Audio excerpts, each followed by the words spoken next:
Wow. Cincinnati Reds, with the fact that the Cubs and the Cardinals are not playing to win. They're playing for fiscal responsibility. And when that happens, boy, Cincinnati goes up. Cincinnati goes up. Okay? The outfield for the St. Louis Cardinals right now. You got Tyler O'Neill, Harrison Bader, Lane Thomas, Dexter Fowler, and Austin Dean. I mean, I know Paul DeJong hit some home runs last year. We got Goldschmidt, but that's it. You can't count on Colton Wong as a home run hitter. You don't know what to expect from Matt Carpenter. And then you got Tyler O'Neill, Harrison Bader, Dexter Fowler, Lane Thomas, and Austin Dean. Is this a team that you think wants to win? Hell no. Jordan Hicks doesn't come back till the middle of the year. They don't know what to do with Carlos Martinez. Dakota Hudson's good. Jack Flaherty. Oh, Jack Flaherty. Here's Jack Flaherty. So you think the Cardinals are going to be terrific. I'm telling you, 15-1. It's looking pretty damn good for Cincinnati. I mean, the Pirates are nowhere. The Milwaukee Brewers, Avisail Garcia, Christian Yelich, we don't even know how Christian Yelich is going to come back. They got the Keystone combination of Keston Hiura and Luis Urias. Not bad. They're young. Eric Sogard and Jed Jerko at third base. Give me a break. Justin Smoke at first. Two youngsters at second and short. Eric Sogard at third. Avisail Garcia in left. An unknown, really, Christian Yelich with Brandon Woodruff and Eric Lauer leading the way. Josh Lindblom, you can't count on Milwaukee. I'm telling you right now, make that bet on the Cincinnati Reds at 15-1 to win that Central Division. Andy, make that bet right now. Cincinnati Reds to win the Central Division. If you can get 15-1, you got to do it. You got to do it. I mean, nobody else wants to win. This is what's wrong with Major League Baseball. Too many teams are saying, we don't really want to win. We like to win, but we don't want to win. How about Texas? Now, they got a new stadium, okay? And the Astros' punishment for sign stealing? Okay, so the Rangers have signed, Kirk Gibson, Jordan Lyles, Robinson Chirinos. They even signed Todd Frazier. And they dealt for Corey Kluber. The Rangers' only hole in the lineup is first base. And that's a position that Castellanos didn't want to learn when he played in Detroit. Then, look, $16 million plus. He's not going to get a one-year deal. He's going to get a better contract than Ozuna. Ozuna signed for, going to get a better contract. Okay? So, doesn't make any sense. Excuse me. I'm so excited I'm getting the freaking hiccups. Yeah, getting the hiccups. So, I got to tell you, man, you're with Texas and you talk about who's playing first base. They need a first baseman. Ronald Guzman, okay. Big kid, could hit some home runs, but that's it.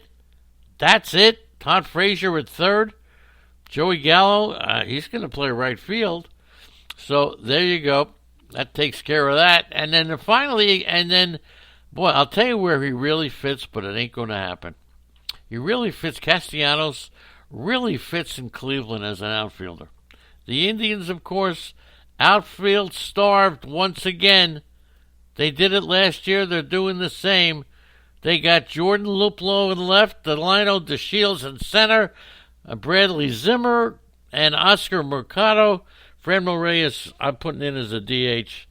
And they could, don't forget, Cleveland is still with Clevenger, Carrasco, Bieber, Plesac, Plutko, Savali. Not terrible. Not terrible at all. Castellanos, that would make a lot of sense. Cleveland has slashed the payroll by dealing Corey Kluber.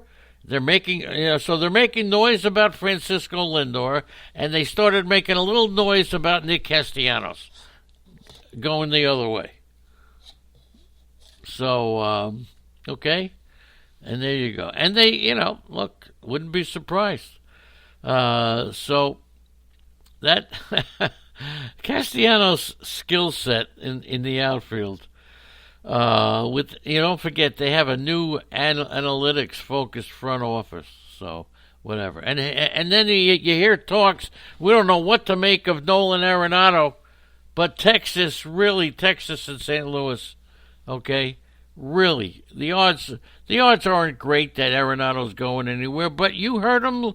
If you didn't hear him, the way he spoke about Colorado was nasty. Never have I ever heard a player under contract. The things he said about Colorado, because they promised him that they would be spending money, and they lost a lot of trade leverage this week after Arenado said he felt disrespected by Jeff Bridrich bungling all the potential suitors that the organization had. So who knows? It could be. The Rockies would want a third base prospect in return. Maybe Josh Jung, last year's first round pick, and then Sam Huff. So we'll see what happens. No, Joey Gallo's not going anywhere. Willie Calhoun could be traded. Nick Solak, that could be traded. It's possible. So that is back on the fire. The day after he was said he's off the table, you know what that means. He's right on the table. Right on the table. Whew. It's great stuff, all right? So the relationship with Arenado and the Rockies is, sounds to me like it's absolutely broken and not getting back. Not coming back together. Okay. Oh, my goodness. Okay, so here we go. Now, the pitcher that has disappeared from our fantasy baseball landscape. Who's the pitcher that has disappeared? Once considered the talk of the town, now he's not even, you can't even find him in town. You can't even find him in town. So let me just give you a second to try to figure out who I'm going to talk about. He was a tremendous pitcher. Okay? There you go. What's going on here? We got a whole thing going in the chat room. King Hap, how you doing? Methical Ray K was here. Hope it's something. Zelmo has joined us, so we got a great cast of thousands in here. Now, here's the deal. I'm talking about the pitcher who we don't even talk about anymore, and he was before there was a Jack Flaherty. There was an Alex Reyes. Remember him? Alex Reyes. Flaherty's now the Cardinals' ace. That's what we thought Reyes would be at age 24. Reyes was winning he was winning games. He was dazzling, 157 ERA and a holding hitters to a 201 batting average. Okay? That's what he did. Flaherty is now the more polished right-hander, but Reyes was more of a freight train than a high 90s fastball and a crackling, breaking ball.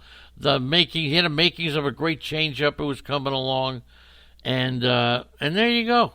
Okay, this past year, Reyes, after an up and down spring training, he made the Cardinals bullpen at the start of the season, but he had control problems. He walked 6, if you recall, in 3 innings before being sent back to Memphis. And then he went on the injured list after breaking his left pinky. I could break my left and my right pinky, and I could still pitch. And then he punched the wall. Are you kidding me? Does anybody think that if they were a pitcher in the major leagues and you broke your pinky, do you think you could still pitch? The pinky on your pitching hand, not the pinky on your other hand. If you're a left-handed pitcher and you break your left pinky, do you think you could pitch? So he made a couple of appearances in rehab. Then he was shut down. He had a pectoral sprain. Now, I've strained my pecker many times, but I don't know. Is that a pectoral? Is that what you? Is that it? Is a pecker your pectoral? I want to know. I'm not familiar with medical terms as much, but it seems like it would be. It's the same word, pecker, pectoral. In 10 games at Memphis, he was 1-3, and Reyes had a 7.7 ERA. He had 23 walks, 38 strikeouts, and 28 innings, and all that with a bad pecker or pectoral. So, he's still on the roster. He's going to report to camp, take another shot. Off season, he spent a lot of time at home in the Dominican Republic. He says he wanted to be in an environment where it's not rehab, that he wasn't worrying. It's gotten into his head. It's gotten into his head. He had to get away from baseball. He said he has lost weight. He's listed now at 235 pounds. Holy mackerel. So the possibility of breaking into the Cardinals starting rotation, it doesn't look great. Doesn't look great. He wants to show up at camp. He wants to be ready, and then show by example. Not having any expectations. So is anybody in the chat room willing to take that chance and drafting Alex Reyes? And yes, he was one of the players, I do believe, that was not picked in our draft. All right, let's talk about the Chicago White Sox. The White Sox of Chicago. They are absolutely the team to beat. They are the absolute surprise team in the offseason, and they're making their run. Now, it's Thursday. I believe coming up is Kevin. So I'm pretty sure Kevin's coming up at 11. Correct me if I'm wrong. So here's the White Sox situation. In 2019, one of the things that they did the worst was drawing walks. They finished last in the American League in drawing walks with 375, something like that, 380. Yasmani Grandal signed a 4-year, $73 million contract. Okay? He was fourth in the majors with 109 walks in 2019 with Milwaukee. So there you go. They solved their walk problem. People don't realize all the things that Yasmani Grandal can do. He was fourth in the majors in drawing walks on a team that was last. So the White Sox didn't get a lot of production from their right fielders. They combined with 6 home runs and 40 RBIs, and they signed Nomar Mazara, who had 19 home runs and 66 RBIs in only 116 games. So it's not just that they made moves, they made the right moves. Okay? Designated hitters, their whole group combined for 17 home runs. So what they do? They get Edwin Encarnacion, who hit 34 home runs in 109 games with the Mariners and the Yankees. So they made an upgrade in right field at DH, and at the catcher spot, I got to tell you something. Let's take a look at the White Sox. Holy macaroni and cheese. The White Sox. What could the White Sox do for us? The Chicago White Sox, to win the American League pennant, so far we got money on Cincinnati. They're 20-1. I like Cincinnati. Oh, you got 20-1 to win the pennant and 15-1 for Cincinnati. I like them both. Now, in the World Series, wouldn't it be great if the White Sox played Cincinnati and you had them both? That's the goal. The goal of betting this year is the White Sox this year to win the World Series 40-1. So in the World Series, how would you feel if you, this is fucking awesome, man. Imagine the feeling you have when your Cincinnati plays the White Sox in the World Series Cincinnati is 30 to 1. You got $1,000 on that.